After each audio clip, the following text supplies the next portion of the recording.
Today we have Andrea Böck, one of the most talented interior designers in Marbella. She's a person who I admire and appreciate in equal measures, and we are really glad to have her here. She's going to share with us her experience gained over the years. So Andrea, thank you very much for coming. Well, thank you very much for inviting me. It's a pleasure, really. Yeah, great, fantastic. Andrea, when was the first time that you came to Marbella? The very first time I was just about 20 years old, and one of my still closest and oldest friends, she had, or they still have a house in Elveria.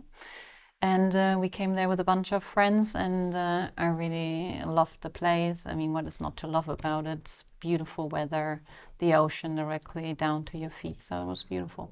And did you already know back then that you were going to develop your career in Marbella? Was it love at first sight or not really? Definitely back then, and I did not know that I will end up here. I just really fell in love with the place because, of course, there was beautiful weather. We had the ocean, and it was a beautiful holiday what I had here the first time. What motivated you to develop your career in Marbella and not in Germany? Well, pretty easy. It was the weather. After spending time here, and also I spent some time in Barcelona learning Spanish, I really got hooked to the Mediterranean lifestyle. And I just packed my thing. My brother drove me all the way to Barcelona, where I then studied a bit more Spanish. And then a couple of months later, I came over here to Marbella. Did this create any conflict with your mom and dad? And No. were they happy that you wanted to move to Marbella? Yeah, they were good with that. Yeah. They were good with it. I mean, back in the day, I didn't know how long it was really going to go. I mean, come here and you think, oh, maybe it's for a year, 2 years, 3 years, exactly. and you never know. That's Marbella. Actually, it happened the same to me. I think I know the answer, but did you ever regret the decision of coming to Marbella and developing the career? Definitely not. No. It was a great move, and I'm very, very happy with my choice. And now it's nearly 25 years, so it's a long time. Regarding your beginnings, 25 years now, right? What were those years like? What do you remember? Like, has Marbella changed? Did the interiorism in Marbella change as well? Like, what do you remember from those years? Well, definitely. My biggest thing I remember is curtains, and they were striped in blue, yellow, and green. And so were the bed covers and everything else. So it was very, I mean, from the property and interior design side, it was very rustic, everything. It was very Mediterranean, and what these were the style back in the day. But also what was very different is that you always ended up with a direct client. So someone bought a property and then they came to us, and then we sit together and we furnish with them together their new house. What is else different now? As you know, a lot of the properties are already furnished and they get sold fully furnished. Yeah. Not all of them, but but a lot of them. Have you always been certain that you wanted to focus your career on the luxury segment? Well, in the beginning, really, all I really wanted to do is creating beautiful spaces, and I was very focused on the details. Then more and more, the more the budget was, the more you could focus on quality, and then it was a natural flow into coming into the luxury segment. I assume that competition then was not as tough as now. I think in every sector, I see it myself in real estate, there's more and more very competitive agencies up there, and I'm sure that it would be the same in your sector. How do you manage? How do you deal with that?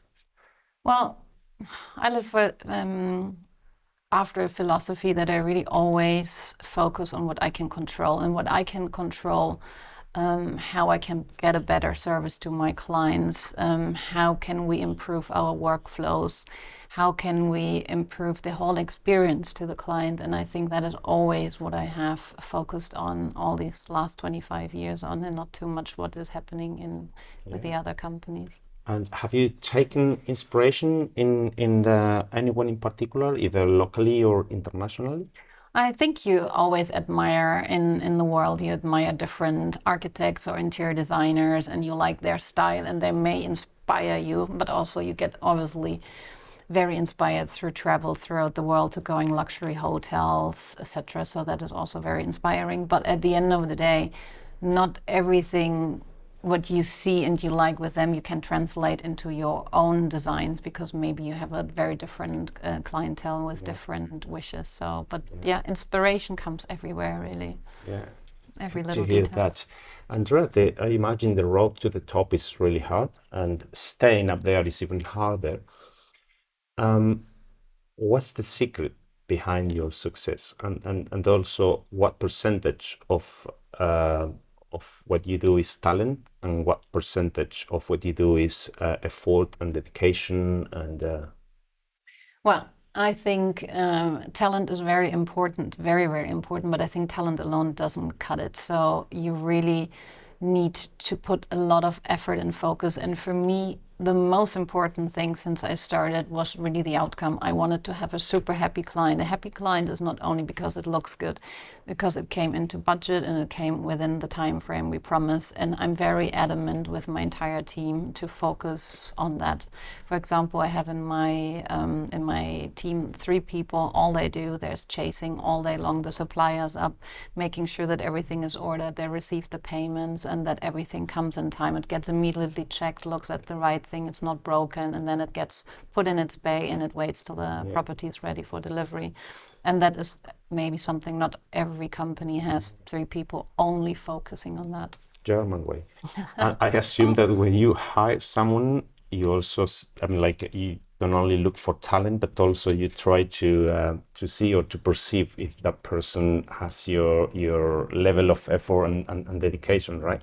Absolutely. That is, I mean, you need to have these people that have the drive not only to make beautiful designs, but really to focus on the project management after, because that is so essential to deliver a very detailed project. Right. You've worked in places as diverse as Morocco, Egypt, Santa Lucia, I think, almost everywhere in Europe. What would you say, or is Marbella client different from the ones from those countries? Like, is there something particular in here that you don't see in clients in those places, in those countries? Not really, because I think most of the clients, we furnished and decorated their houses over here. And what happened, and they said that their houses, their holiday homes here are better than their houses at home. So we went back to their homes and then we helped them with their redecorating and styling their homes over there. But I think it's very international clients we have here, and they really know also, they're well traveled, they know what's beautiful, they know what's quality. So I think that is definitely the clients you find here. Good to hear that. For some reason, we tend to think that perhaps clients are different from each other if they live in different countries. But yeah, it's good to hear that not that different. Marbella is growing tremendously lately, and for years now we have seen homes which are incredibly big, incredibly nice. Would you say that luxury level in town is reaching the same level than in places like, for example, LA, Dubai, Miami? Are we there yet, or not really? I think we're coming close to it. I think sometimes we maybe need to up a little bit the quality, and especially sometimes I see it in the furnishing. So they should be a little bit more up to the point, Yeah, especially in the very, very high end yeah. projects. So we are not there yet. We cannot like Nearly. say nearly, We're getting there. slowly. Andrea, what makes a house feel like home? Well, I really think you need to understand the person who lives there. What is their lifestyle? How do they move during the day? And you need to capture them and also their style, really. And I think that is that you know by asking them a lot of questions. And I do ask a lot Yeah. of questions. Yeah, I imagine that's really important. And what happens if a client wants like a certain decoration that it doesn't match your style, or that you think that it's not really good, or how do you manage those situations where those clients want something that you really don't? Well, most people, obviously, they come to me, they kind of like our style because they had a look at our website. However, at the end of the day, it's not my home. I want to make sure that we kind of translate their vision in something really beautiful. And we are here to guide them. We guide them through and also recommend maybe that is better than the other choice. And with the 3D renders, obviously, you have an amazing tool to show them even two different pictures where maybe the one is what they wanted a little bit more, and then you show them what you suggest is the better option here.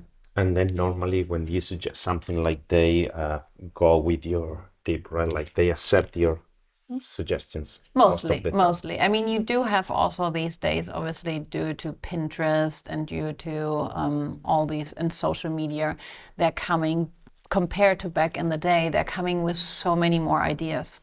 And also sometimes midway, they saw something else and they change again the ideas. That is more the challenging part, I guess, compared to how we designed 20 years ago. Good to hear that.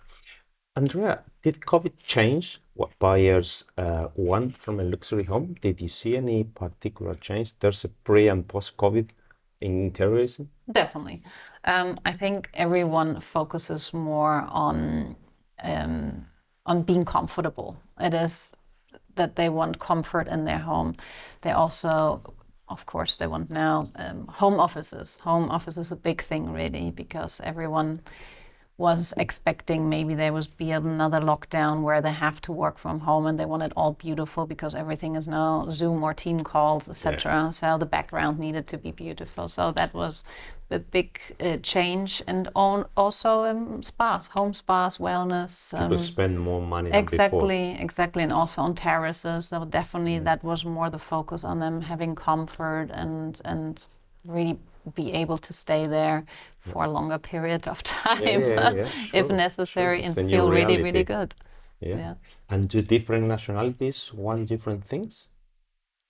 You always have a little bit, for example, it's very common knowledge in the interior design world, for example, Dutch people, they love dark wood. I try to convince them often that you should have something else here, what you have at home, so we can change a little bit there. But most of the people, they really, they love now coming here and wanting a very Mediterranean design solution. But actually, I think they all...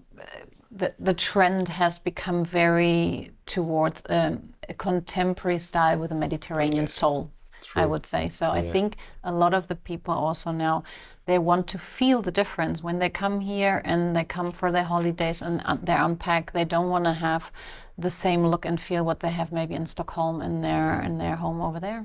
Anyway, Andrea, we're coming to an end. How long do you see yourself continuing to work in the sector? Could you imagine yourself doing something different in 10 years, or not really? No, definitely not really. Not really. I want to do the same thing. It will evolve, obviously, with exactly what we're talking about. Naturally, it will evolve in different ways. But yeah, I keep doing what I'm doing good. Good. Andrea, thank you very much for coming. For us, it's a pleasure to have you here. I'm really glad that you came, and I hope to have you here again soon. To talk about whatever it feels like. So thank you very much for coming. Well, thank you very much for thinking of me and inviting me to this splendid interview. Thanks very much.